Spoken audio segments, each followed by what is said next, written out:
Abyssal Murmurs. Lately, I've been trying to send you stories every day, but I feel like a large number of people who have signed up almost never come back to listen to the stories. I don't know where that is. Make you unhappy. I hope to receive comments and suggestions from you. And if you find the video good, please give me a like to give me more motivation.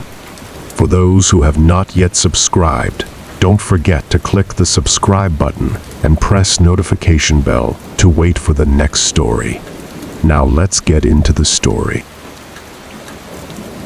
Story 1. Ever since Snapchat implemented that new Snap Maps feature, it basically lets you stalk any of your friends' locations. Well, any of your friends who choose to have it enabled. For some reason, I used to have it enabled. I guess just because I liked my friends to see that I was busy a lot or something dumb. I'm in 11th grade, a junior in high school. Snapchat is obviously a huge thing these days in high school. If you don't have one, your friends will likely question why not. Even the weird kids have Snapchat. Like the really, really weird kids. Like the ones who sit in the corner of the lunchroom alone. Maybe I sound specific in saying that, because I am being specific. There was a kid named Zach who had been a socially awkward reject since elementary school. No one really knew if he actually had any issues or not, and everyone could agree that there was always something that seemed a bit off-putting and unpleasant about him. Apparently, the kid was on Snapchat and was somehow getting people's Snapchat usernames. My username was one of them, apparently, because one cold December day, I got Zach Meister added you as a friend from Snapchat. I already knew it was him, so I added him back.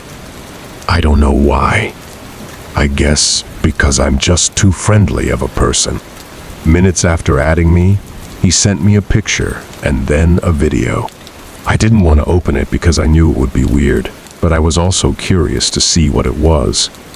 I waited a few hours to show as much disinterest as possible. I opened it when I was in my bed, and what it was weirder than I thought it would be. It was a picture of me sitting in the lunchroom at school. But then the video was when the bell rang and everyone in the lunchroom got up, including me, obviously. And he zoomed in on me and recorded me as I left the lunchroom. The worst part was the caption at the bottom, which said, "CUT, lol, I ignored it." I was so close to removing him, but for some reason, I didn't have it in me to do that. That night, laying in my bed, watching TV and Snapchatting friends, Zach, aka Zach Meister, messaged me on Snapchat. Unfortunately, I accidentally clicked the notification right away, which took me to his message, which said YULIVEONMASO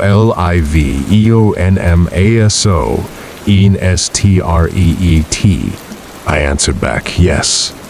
He answered back immediately. I planned on not opening his chat this time though, not for a long time. But the longer I waited, the more he messaged me. I was so close to blocking him, it was not even funny. He started sending me pictures now, pictures I was not planning on opening tonight. I knew that the longer I took to respond, the less interested he would be. So I put my phone down on the desk, turned off the TV and went to sleep. The next morning when I woke up, my window was wide open, as well as my closet door. I literally mumbled to myself, "What the fuck?" I didn't remember opening either of them, but my room was absolutely freezing. I saw a bunch of new notifications from Zach on my phone. Then it sank in. What if this was him? I opened Snapchat in a hurry and opened the snaps from Zach. It started with pictures of a sidewalk last night. Then a picture of my house. Then a picture of my bedroom window. Then a picture of me taken through the window. Then a picture of Zach standing inside of my room. Then a picture of me in my bed, taken from my closet. That was the last picture. Then I saw his messages. There were so many messages, a lot of them starting with, "Answer. Why do you take so long to answer?" Then later on he said, "I'm gonna come visit you, lol. You have your snap map on too." Then he said, "I like watching people sleep." Then he said, "I found you with your snap map. I hope you don't mind. I think you're cute though." I need to mention, I'm a guy in case you were wondering. The rest of the messages said things like, "Are you out yet? What are you doing?" I didn't care anymore though. I screenshotted the chat. Unfortunately, I did not think to screenshot the pictures in time before it was too late. I blogged Zach's Snapchat account and went to my parents, who were in utter disbelief. My dad mostly handled trying to contact the police, which turned into a big thing. Police had to do investigating, which got the school involved as well.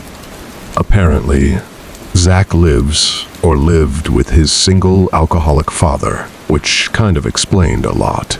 The screenshots of Zach admitting he found me via snap maps served as proof. Enough proof to get Zach charged with juvenile breaking and entering. No one ever saw Zach at school again after that. It was assumed he and his father moved far away. Story 2. I've been using Snapchat for a little over a year, just as a way to share cool or funny things that are going on in my life. You know that in high school, there is always that one weird kid who acts like a psycho. The one who would quote-unquote prank someone by putting a dead rat in their locker. That kid at my school was named Alex. Alex had done a lot of questionable things, and he's been suspended multiple times. He had brown hair that was always a bowl cut and had really pale skin. Vampire pale. One day, I got a notification on my phone while I was playing some video game. It was from Alex. I didn't remember adding him, but then I thought he must have seen my snap code from my Instagram page or something. It was weird though. I could see his score, which means I did add him back at one point. I just don't remember when. I put my phone down until I died in the video game I was playing. I unlocked my phone and opened Alex's snap. It was an extremely zoomed-in picture of a door handle, more specifically, a locking mechanism. It was captioned, "Hello." I actually got a screenshot of the picture. I was kind of creeped out because I knew this kid was the kind of person who would come to your house and do something really messed up. I texted him back, asking why he sent me that picture. He responded with another picture. It was a blurry picture through a window, looking into a house. My heart sank when I realized it was a picture of our kitchen. I also screenshotted this picture. I ran straight to our kitchen and looked out the window. I saw him on my deck, laughing. I ran around the side to our dining room and threw open the door. He was still standing there, but he was holding his hand behind his back. I told him to get off our deck, but he slowly removed his hand from behind his back. He was holding a knife. I slammed the door shut and locked it. I yelled through the door that if he didn't leave, I would call 911. He smiled at me and slowly walked off our deck. I ran to make sure all the exterior doors were shut and locked. I don't know what he would have done if I hadn't slammed the door shut, but I hope I never have to find out. Story 3. This is a short story, but it started just 2 days ago, and it has me scared shitless. I tend to get a lot of random people adding me on Snapchat, because I have my Snapchat and my Instagram bio, not to toot my own horn, but I live a kind of lavish lifestyle and show it through my Instagram pictures.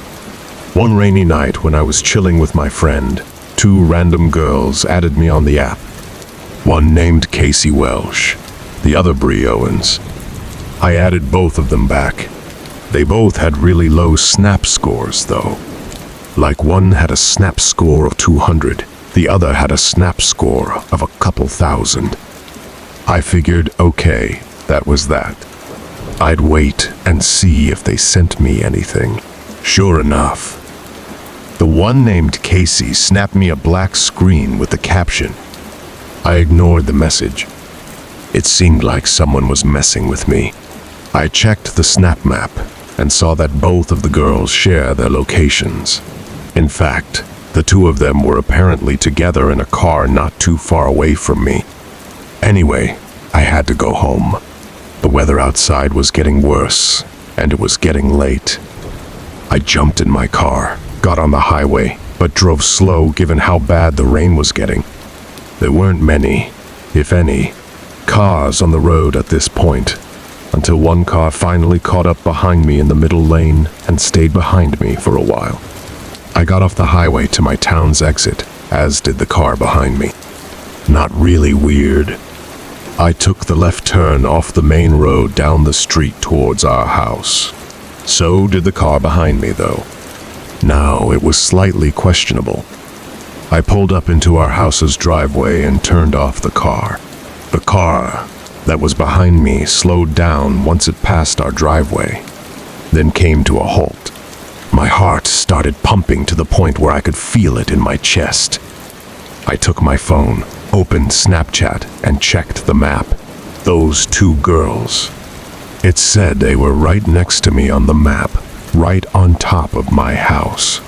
I shut my phone screen and felt like I was about to throw up. My dad was home, so if I could make it to the door and ring the bell 1,000,000 times, maybe I'd be good. But no, it was too risky. Instead, I called the house phone. Thankfully, my dad picked up right away. I yelled into the phone, begging him to come outside. I saw the car in the street reversing to come closer to the driveway. At the same time, the front door opened and my dad came outside, looking at the car in the street. The car drove off, and only then did I run through the range of the house. My dad hugged me and asked me who those men were. I broke away from the hug as he said this. Men? I asked. How do you know? And how many? He replied, saying he saw at least 3 large men sitting in that car, looking at him as it drove off. That night, I woke up to noises outside of my window. Like leaves crunching, garbage cans being moved around. People were outside my window. I just knew it. I knew the blinds were open. I didn't want to look. I was too horrified to look at that window. Then I heard, "I know you're up. Don't move a muscle." There at the window, it was my dad. It was the scariest moment of my life. It sounded like my dad was hiding behind my bed. I heard footsteps outside move away, and my dad finally said it was safe. We watched as the car parked outside. The same one from the previous night drove off. My dad and I are horrified to even go to sleep tonight. My dad said he's ready to call the cops at the slightest sign of something happening outside. If anything happens, I'll send an update. Thank you for always supporting the channel and welcoming its videos. Wishing you good health, and remember to subscribe to the channel to achieve 1,000 subscriptions.